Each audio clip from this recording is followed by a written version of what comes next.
여러분의 구독은 영상을 제작하는 데 큰 힘이 됩니다. 영상을 보시기 전에 구독과 좋아요 꼭 부탁드리겠습니다. 아울러 회원이 되시기를 원하시는 분들은 유튜브 채널 홈피 구독 옆에 있는 가입 버튼을 눌러주시기 바랍니다.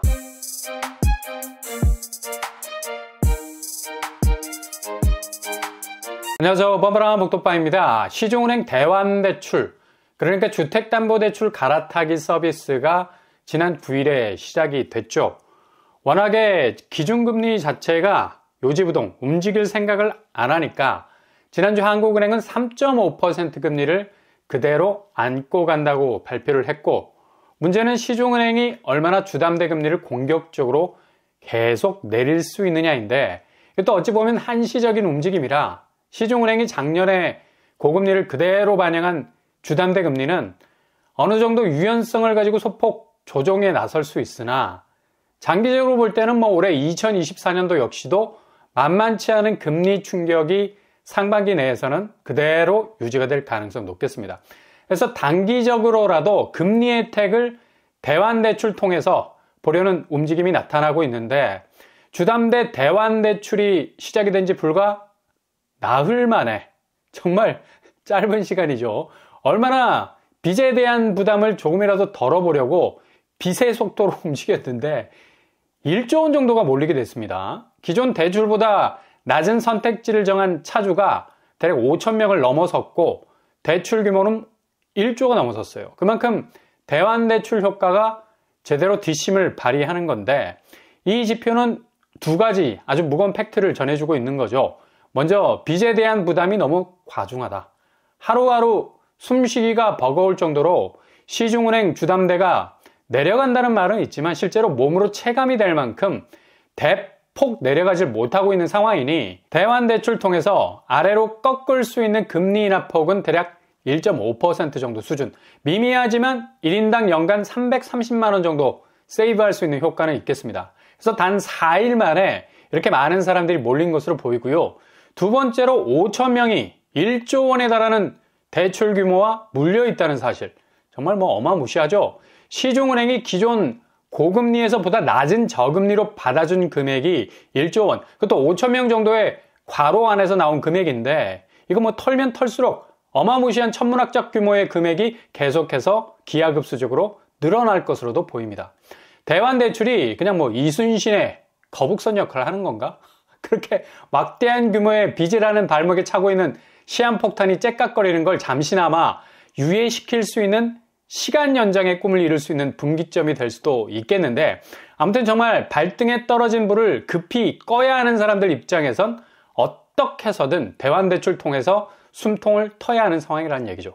이렇게 당국에서는 은행 시스템을 이용해서 빚 규모를 줄여보자는 취지에서 대환대출이라는 창구를 열어놓은 건데, 지금 시중은행은 작년 주택담보대출 조건을 서로 간에 공유하면서 대출 한도를 서로 비슷한 수준으로 지정을 했다는 의혹을 받고 있는 중입니다. 이거 무슨 말이냐? 서로 간에 대출 정보 공유해서 대출 금리 자체를 일률적으로 맞췄다는 거죠. 이렇게 되면 금리 경쟁이라는 공정성에 문제가 생길 수밖에 없고요. 그래서 공정거래위원회에서 조사에 착수한 상태입니다. 어찌 보면 실질적인 금리 경쟁을 제한한 거라 볼 수 있죠. 피해는 고스란히 고객이 봤다 할 수 있겠습니다.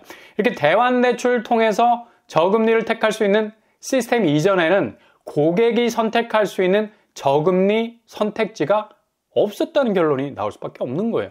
답정너, 답은 딱 한 가지로 정해진 금리 환경에서 뭘 어떻게 보다 낮은 금리 선택지를 정할 수 있는지 도대체 답이 없었다고 볼 수가 있는 거죠.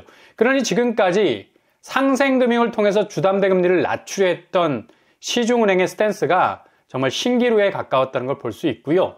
엄청난 빚 차입을 통해서 고가의 집을 사려 했던 무모한 자금 땡기기가 얼마나 스스로를 디스한 것인가를 알 수 있는 대목이기도 하죠. 그러니 절대 지금 상황에선 본인 소득을 훌쩍 넘어가 버리는 대출은 그야말로 엄청난 리스크를 불러올 수 있는, 스스로를 까마득한 벼랑 끝으로 몰고 갈 수 있는 일이 될 수도 있다는 얘기입니다. 지금 갭2의 성지라고 불리고 있는, 또 영끌의 아성이라고 명명됐던 서울 노도광 집값 한번 보세요. 거의 평균적으로 40% 근사치에 이를 정도로 빠지는 것도 있습니다. 일단 2030 젊은 층들이 정말 공격적인 자금을 몰아서 말달리기를 시도했던 곳이기도 한데 그만큼 치고 빠질 수 있는 회전력, 스피인이 엄청나게 돌았던 것이기도 하죠. 근데 막상 현 시세를 까보면 노도강 지역의 아파트값 하락세는 서울 아파트값 변동률 마이너스 2.95% 정도에서 2배 정도 수치로 뛰어오를 정도로 낙폭이 컸었습니다. 노원이 마이너스 6.98%, 그리고 도봉이 마이너스 8.95%, 게다가 강북은 마이너스 7.58% 정도로 컸다는 걸 볼 수가 있죠. 낙폭이 2배 정도 컸다는 걸 알 수가 있습니다. 그만큼 주담대, 특례보금자리론을 통해서 자금을 쉽게 끌어모아서 진입을 시도할 수 있었기 때문에 갭2가 가능했었고 아주 쏠쏠한 수익을 거둘 수 있다고 예상을 한 겁니다. 근데 지금 상황은 뭐 거의 최악이라 볼 수가 있겠고요. 생각을 한번 해보세요. 자기 수입의 2배 가까운 빚을 내서 아파트를 산 건데 이게 역으로 아파트 값이 2배 이상 빠져버리네. 이건 뭐 거의 체감적으로 4배 정도의 손실이 난 느낌이 날걸요. 그만큼 엄청난 충격 여파가 올 수 있는 상황이 벌어진 거죠. 지금 상황에서 영끌족들이 뭐 거의 벼랑 끝에 몰릴 수밖에 없는 것도 이게 지금 거래라도 원활하게 돌아가는 거라면 컨베이어 벨트에 물건 올리고 그냥 무한궤도로 돌리다 보면 비교적 빠른 시일 안에 아파트가 팔리기라도 할 텐데 주변 부동산 얘기에 의하면 뭐 금매를 제외하곤 현재 매매가 거의 성사가 되지 않는다는 얘기죠. 이건 뭐 거의 마른 수건 짜기와 똑같은 겁니다. 아무리 몸에 모든 장근육을 동원해서 돌리고 비틀고 잡아서 짜도 물 한 방울이 나오질 않아요. 이렇게 되면 정말 사람이 멘탈 나가는 겁니다.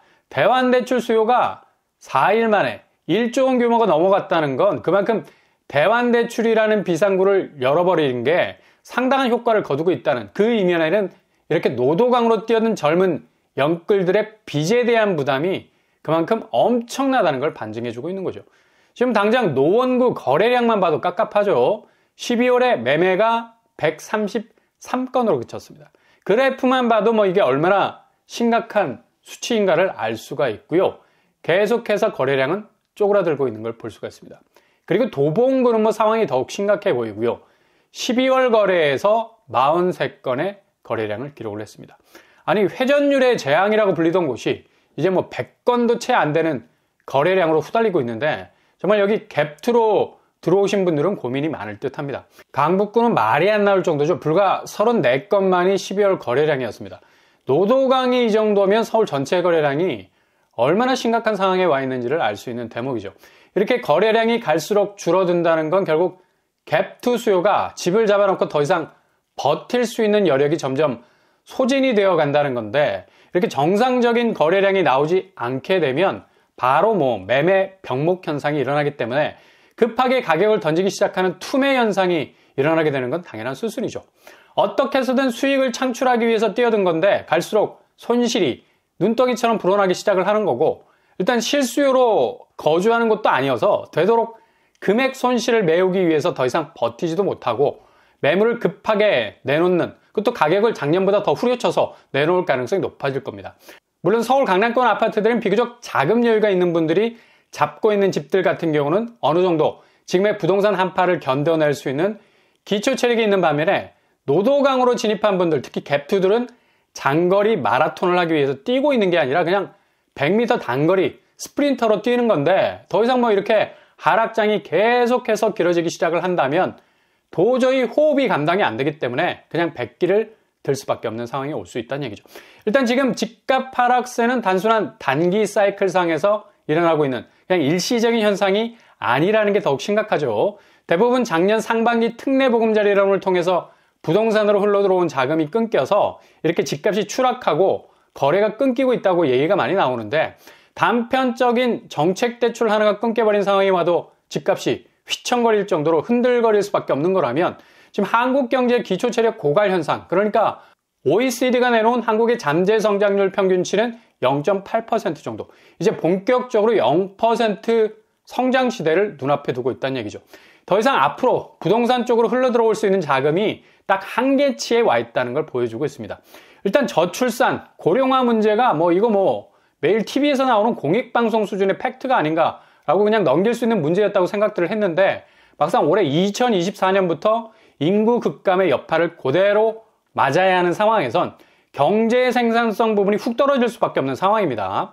뭐 공원 산책이나 가벼운 등산하러 외출해봐도 얼마나 주변에 어르신들이 많은지 젊은 사람들 찾기가 힘들 정도로 우리나라가 정말 본격적인 고령화 시대를 통과하고 있는 와중에 있습니다. 심지어 뭐 식당을 가봐도 정말 젊은 사람 찾기가 이렇게 힘드나라는 생각이 들 정도로 인적 자원에서부터 완전히 그 DNA가 바뀌는 시점에 와 있기 때문에 당연히 한국의 잠재 경제 성장률 평가는 0% 성장률을 찍을 수밖에 없는 거죠.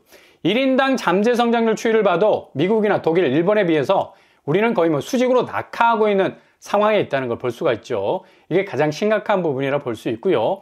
다른 나라는 완만하게 가는 편이고 우리는 급격하게 추락하는 편인데요. 이렇게 1인당 잠재 성장률이 떨어질 수밖에 없으니 상대적으로 집값이 실질 소득보다 몇 배에 달하는 가격대로 버티고 있을 수 있다는 건 현실적으로 불가능한 일이죠.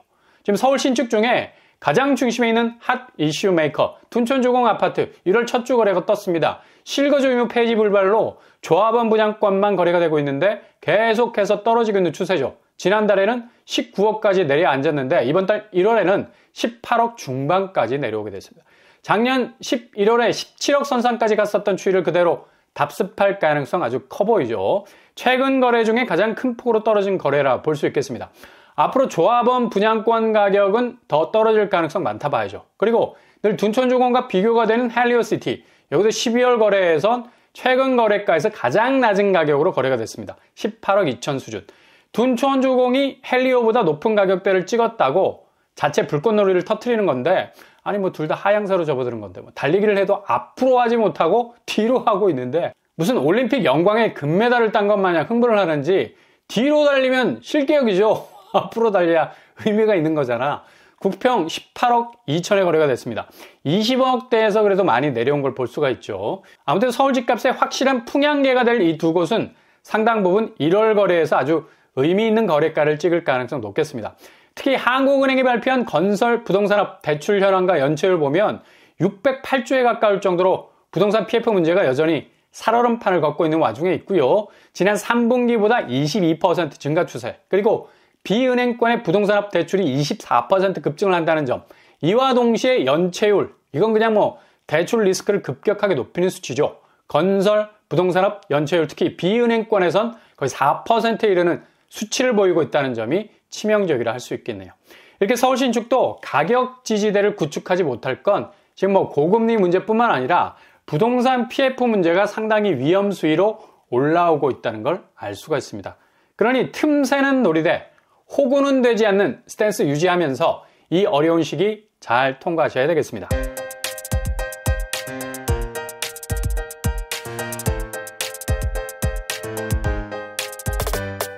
오늘의 부동산 캐릭터처 대환대출이 4일 만에 1조 원 규모라는 거, 시중은행에서 얼마나 많은 사람들이 주담대라는 창구를 통해서 거의 뭐 무적에 가까울 정도로 생각 없이 자금을 끌어왔는지를 알 수 있는 대목이고요.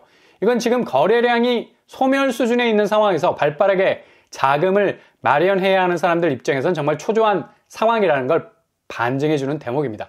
서울의 대표적인 신축들이 하락세로 가고 있는 와중에 얼마나 크게 투매에 가깝게 가격을 던지느냐도 관전 포인트고요. 기초체력이 많이 떨어져 있는 한국 경제 상황에선 더 이상 부동산으로 흘러들어올 자금이 한계가 많아서 집값은 생각보다 더 큰 폭으로 하락할 가능성 많은 지금입니다. 오늘도 응원합니다. 여러분의 길이 꽃길만 되실 수 있길 바랍니다.